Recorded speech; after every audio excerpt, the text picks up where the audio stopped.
Alan Siegel doesn't know this, but I met Alan years ago. And he doesn't remember, but I was at a meeting at his firm that he founded, Siegel and Gale. Now he's head of Siegelvision. And it was one of those big meetings with a whole bunch of people. We shared a client that he was bringing clarity to. And when he spoke, everybody just listened. And they hung on to every word that he said, because what he said was smart, and it was just no bullshit. He is the driving force behind many amazing brands, and he can do whatever he wants, but he chooses to work in our industry now. And he is the leader and driving force behind the plain English movement. Welcome, Alan Siegel.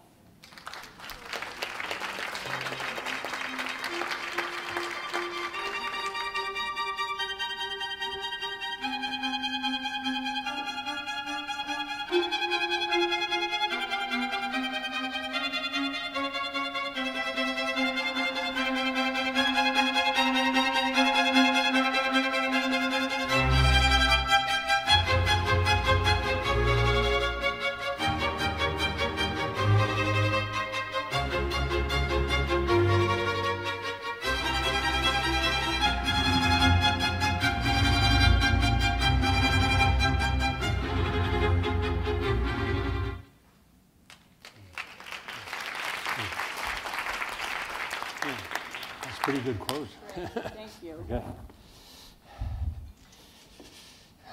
Well, delighted to be here, Paula, and thank you very much for inviting me. I was going through my records the other day to do some writing, and I found a blue book from Cornell. I took a course with Francis Perkins, who was the Secretary of Labor under FDR. And I said, if I kept this, it's got to say some great things about me. So I opened it up, and I turned the page to the left, and it said, Dear Mr. Siegel, I don't want to be pedantic, but somebody better teach you to simplify your writing. I'm going to cover a lot of ground pretty quickly. Some of the basic things that I'm going to be doing are going to complement what Erica and Carrie talked about in terms of building their brand. Beautiful presentation, and what Shannon talked about on purpose, so there's some good connection, so I'll keep it moving. So complexity is a thief that must be apprehended. To me, it robs us of time, patience, understanding, money, and optimism. My focus today is going to be on clarity, the power of clarity to help organizations define their identity, brand voice, that is how organizations interact with their various constituents, and brand experience. So a brand, you have to be able to define who you are, you have to be able to speak to people with resonance and relevance, and you better deliver on what you say you're going to do, or it'll undermine the whole experience. So the clarity is my passion, as I talked about, and I'll go quickly. Clarity helps deliver hard-hitting solutions that inspire action and impact. When you simplify things, people say they love simplification, but it's backbreaking work, and organizations that have consensus and moderate leadership, it's one of the most painful things in the world. So, and my philosophy is I want to drive action, I want to be bold, I want to be assertive, I want to use language is not only clear, but is inspirational and memorable and distinctive. And Gallup just did a study where they found that basically the higher educational institutions in this country have virtually no identities. They use very generic language, very unexciting language. So all my writing about simplicity, I finally wrote a book, about the crisis of complexity, and I'm going to give everybody in this room a free copy of my book. If you would just get a hold of, if you just leave your cards or your information at the registration desk, I'll send it to you with a little note, and I hope you enjoy it. And the essence of that book is there are three components if you're going to simplify something, and I'll hit this quickly. Empathizing, understanding who you're talking to and what they need, clarification, that's clarity of language, and distilling information. And these are the things that will bring you breakthrough simplicity, and you'll find it in the book. This is interesting. Clarity really is the foundation of an identity. I got this in the mail in an RFP, Kapeffler's Brand Identity Prism. A prism, to me, is something that breaks things up into small parts that disappear.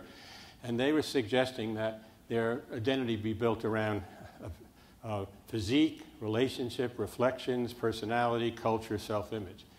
Utter nonsense.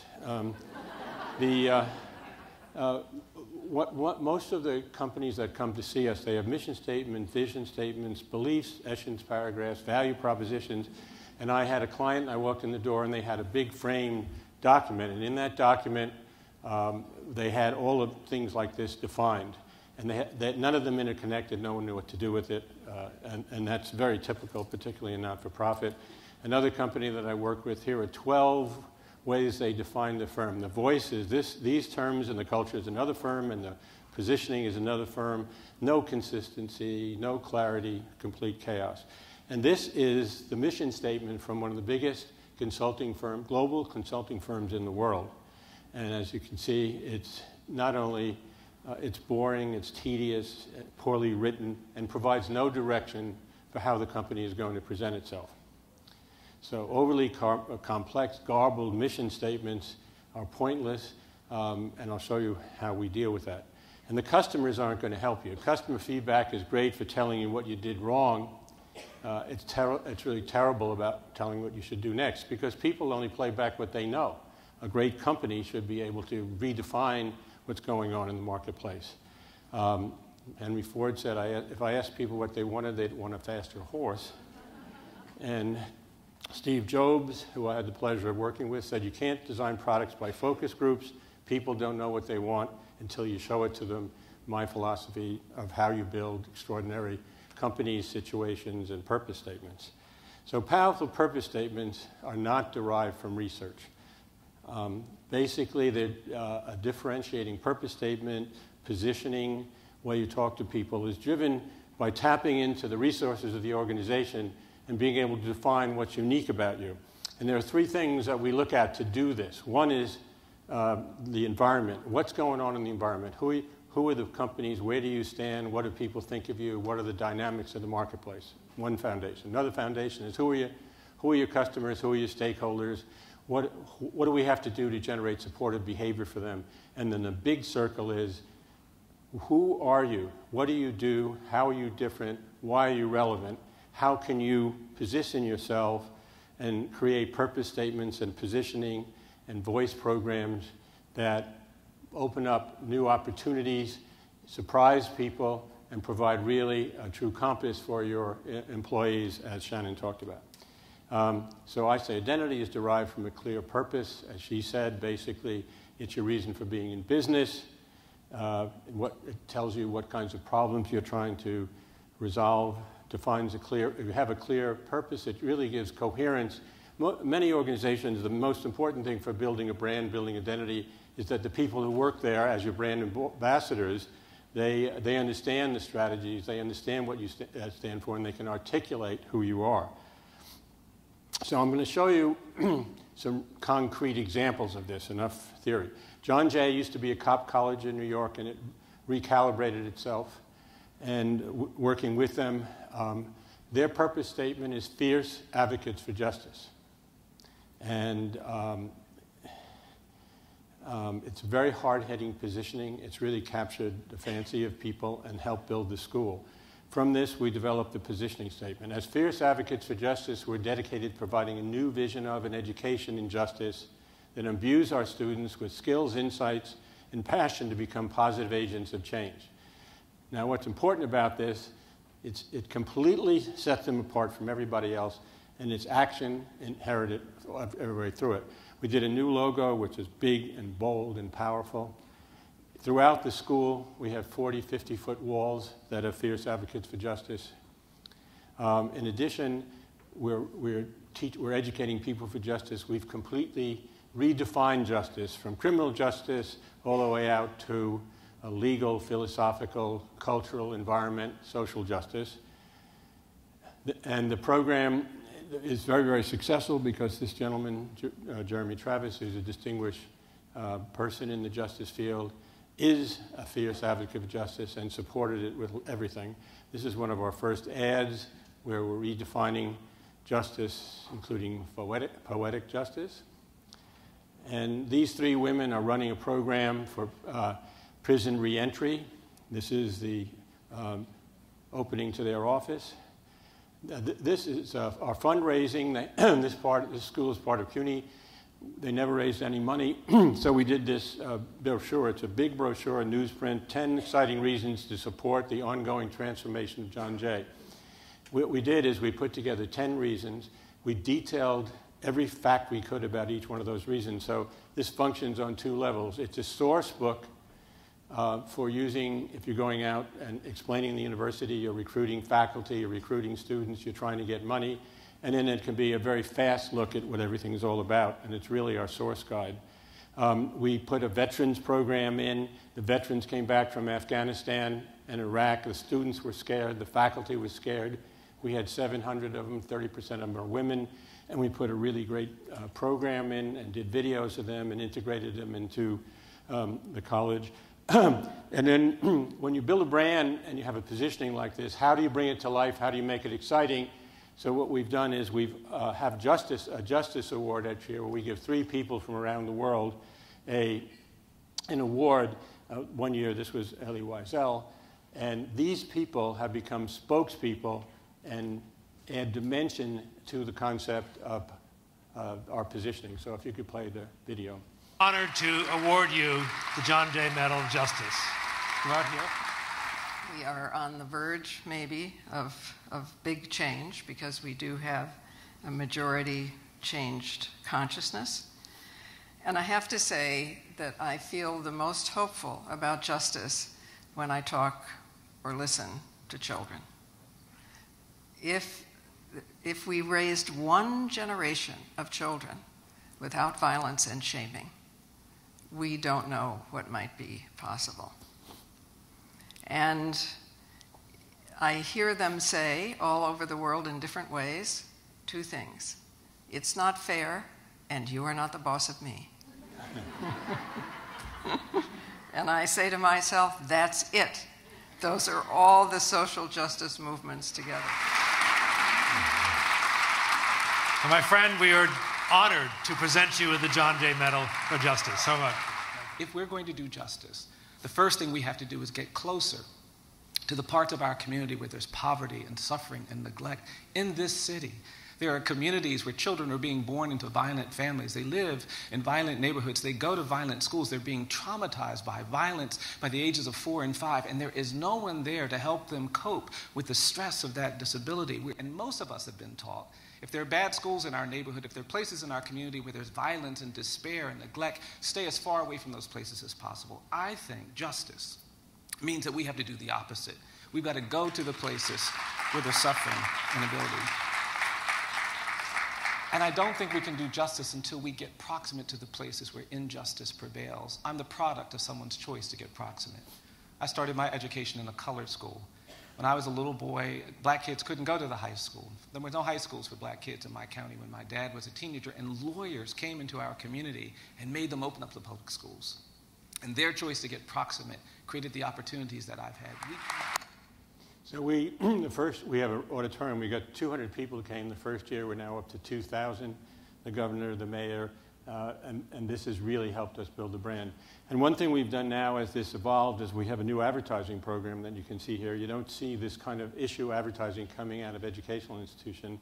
This is the year for social justice. This is the place for social justice. Go to any college to learn code. Come here if you want to learn to right wrongs. And then finally, the top five reasons why you need to go to John Jay. Freddie Gray, Michael Brown, Eric Gardner, Walter Scott, and Sandra Bland.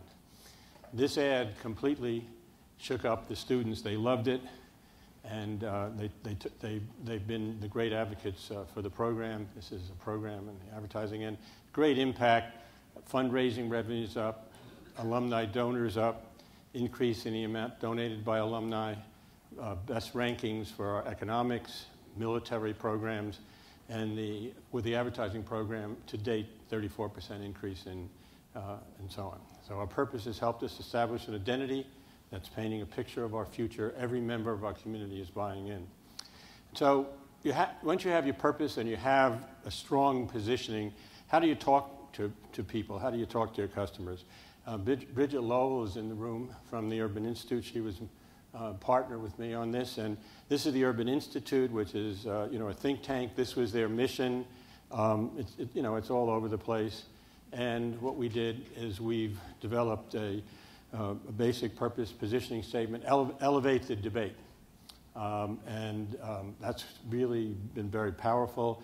And every brand, I think, has to have a narrative. So here's the narrative we did. If the CEO or an employee gets up and speaks about the brand, in a time of fierce partisan struggles, the Urban Institute offers something all too rare, a unique perspective that combines academic detachment and policy engagement. We raise the debate above rancor and paralysis to the embrace of workable solutions. So that's their brand narrative.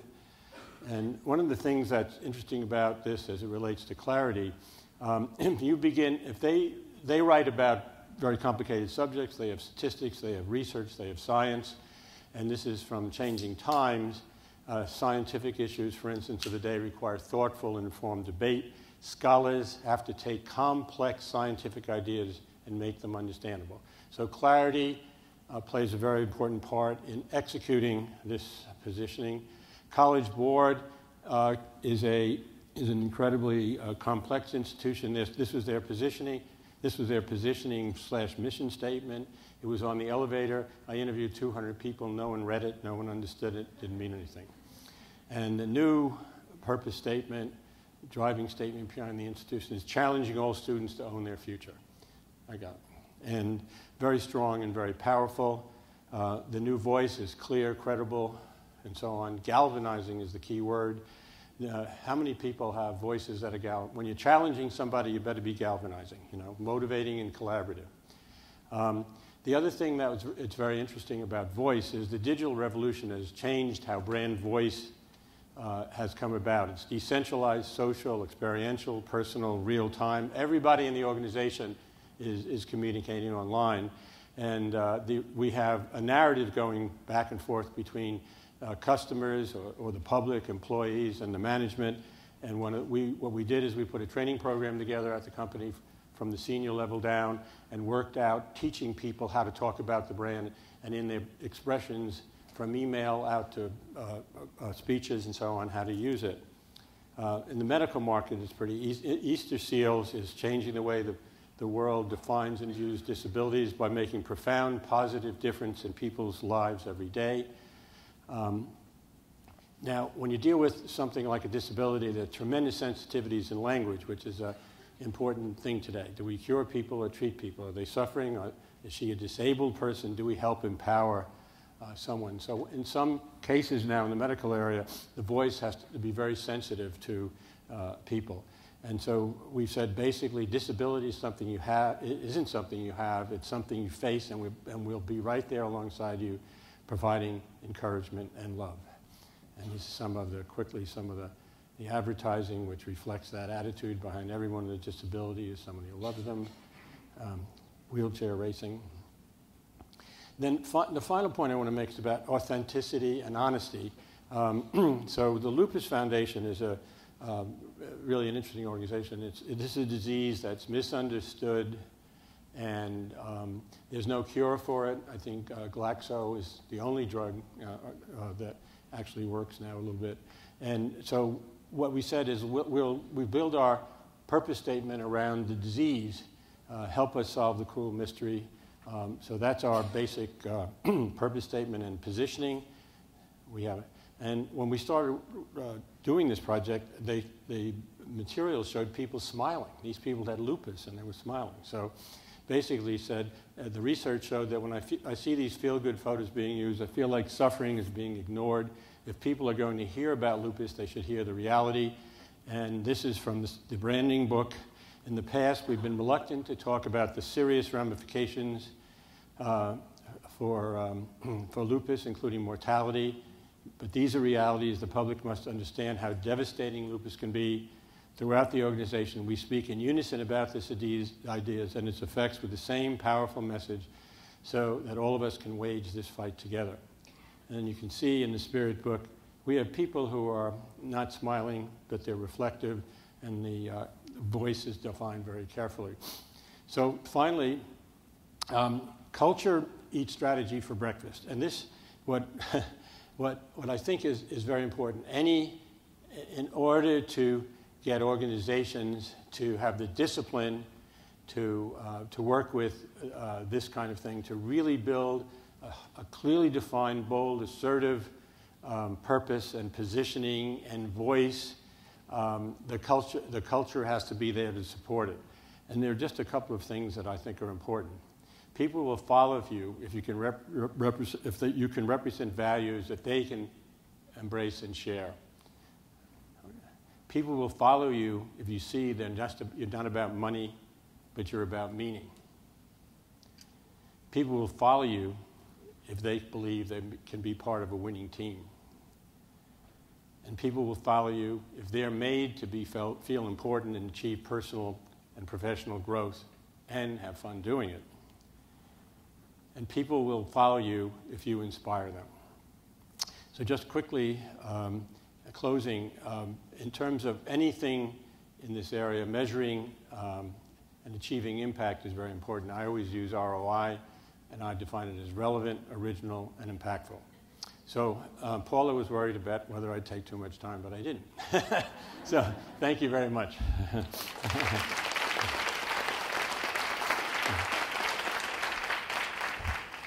It was 25 seconds, 25 seconds over. I picked out a special song for Alan, so if you could play my special song. I can see clearly now, the rain is gone. I can see all I can see clearly now. Yes. The song thing, when my daughter graduated from high school, they had each child pick a song. And when Paula told me about this, I got shook. So I had a very lovely, quiet daughter, always well behaved. And her song came, and it was Rolling Stones, a Rolling Stones song that was so scary. Hello, I love you, won't we tell you my name? That's great. All right.